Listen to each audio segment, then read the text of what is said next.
திருவிழாவாம் திருவிழாவை ராவிகிணற்று திருவிழா ஆயவை குண்ட தாங்கள் பதியில் பங்குனியில் திருவிழா திருவிழாவாம் திருவிழாவை ராவிகிணற்று திருவிழா திக்கும் புகழ் பறக்கும் தாங்கள் பதிப்பாரு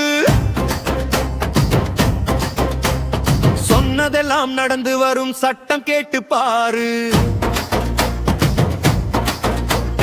எட்டு திக்கும் புகழ் பறக்கும் தாங்கள் பதிப்பாரு சொன்னதை துள்ளி துள்ளி ஓடி வரும் குதிரையிலே எங்க பள்ளி கொண்ட நாராயணர் ஏறிவார்